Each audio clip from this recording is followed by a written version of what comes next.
नमस्कार। तो आज बात करते हैं ब्लॉकबस्टर फिल्म धुरंधर 2 के उस धमाकेदार रिव्यू की जो स्क्रीन वाला ने दिया है। चलिए इसको जरा खुलकर समझते हैं। तो सबसे बड़ा सवाल यही है कि भाई इस फिल्म को लेकर इतने अलग अलग रिएक्शंस क्यों आ रहे हैं। मतलब समीक्षक के हिसाब से लोग क्या कह रहे हैं, आइए देखते हैं। सबसे पहले तो हैं हमारे दर्शक, वो लोग जो थिएटर से बाहर निकल रहे हैं ना, तो उनकी जुबान पे बस फिल्म की धुन है, एकदम छा गई है। इसके बाद आते हैं थिएटर के मालिक। उनके लिए तो समझिए दिवाली आ गई।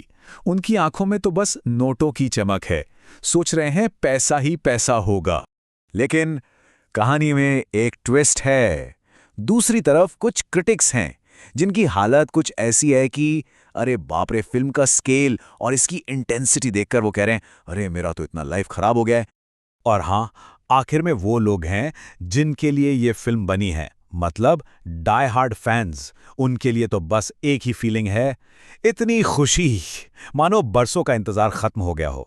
तो सोचिए, एक फिल्म और इतने अलग अलग रिएक्शंस, आखिर ऐसा हुआ कैसे?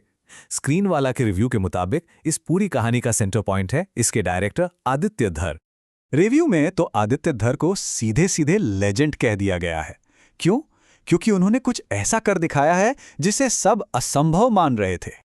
और ये असंभव काम क्या था, जरा सोचिए। लगभग 4 घंटे। आज के जमाने में 4 घंटे तक ऑडियंस को कुर्सी से चिपकाए रखना, ये कोई छोटी मोटी बात नहीं है। तो उन्होंने ये जादू किया कैसे? उन्होंने पूरी कहानी को, जो कि काफी कॉम्प्लेक्स है, 7 अलग अलग चैप्टर्स में बांट दिया। और सबसे बढ़िया बात, चैप्टर 1 ठीक वहीं से शुरू होता है जहां धुरंधर 1 खत्म हुई थी। कोई कंफ्यूजन नहीं। चलिए अब जरा फिल्म की कहानी के अंदर चलते हैं, देखते हैं कि समीक्षक इसे अब तक की सबसे बेहतरीन जासूसी कहानी क्यों कह रहे हैं। देखिए, रिव्यू में दोनों फिल्मों के बीच एक बहुत ही इंटरेस्टिंग फर्क बताया गया है। धुरंधर 1 ये दिखाती है कि एक स्पाई, एक जासूस बनता कैसे है, उसकी ट्रेनिंग, उसकी जर्नी। और धुरंधर 2 दिखाती है कि वो जासूस असल में करता क्या है। मतलब इस फिल्म में जासूसी का वो असली कच्चा रूप दिखाया गया है। यहाँ कोई विदेशों में आइटम सॉन्ग नहीं है, यहाँ मिशन ही जिंदगी है।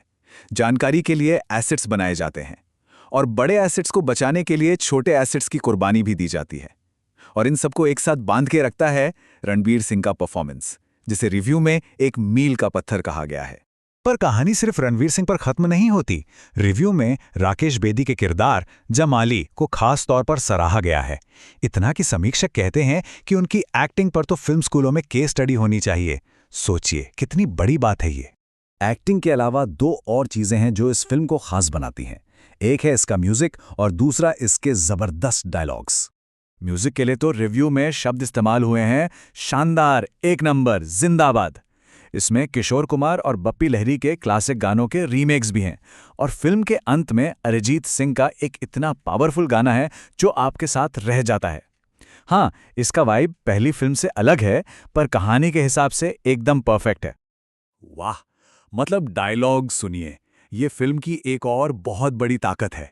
ऐसी लाइनें हैं जो सोचने पर मजबूर भी करती हैं और लंबे समय तक याद भी रहती हैं। या फिर ये वाला सुनिए, ये आतंकी जितने हिंदुस्तान के लिए खतरनाक हैं, उससे कहीं ज्यादा ये पाकिस्तान के लिए खतरनाक हैं। पूरे स्क्रिप्ट ऐसे ही शार्प और दमदार डायलॉग से भरी पड़ी है जो फिल्म का टेंशन लगातार बनाए रखते हैं। तो इन सब बातों के बाद सवाल उठता है कि स्क्रीन वाला का फाइनल वर्डिक्ट क्या है? क्या ये एक मास्टरपीस है या फिर बस एक कंट्रोवर्शियल फिल्म बनकर रह जाएगी? रिव्यू के मुताबिक आदित्य धर का डायरेक्शन अपने पीक पर है, अपने सबसे ऊंचे स्तर पर। लेकिन ये डायरेक्शन जानबूझकर मुंह फट भी है, मतलब बिल्कुल ब्लंट। और समीक्षक ये भी कहते हैं कि इसी वजह से कुछ लोग इसे शायद प्रोपेगेंडा फिल्म कहकर साइड भी कर देंगे। और यही है रिव्यू का निचोड़। ये एक ऐसी फिल्म है जिसे बहुत से लोग हजम नहीं कर पाएंगे। इसका मतलब साफ है, फिल्म अपने बोल्ड अंदाज की वजह से ऑडियंस को 2 खेमों में बांट देगी।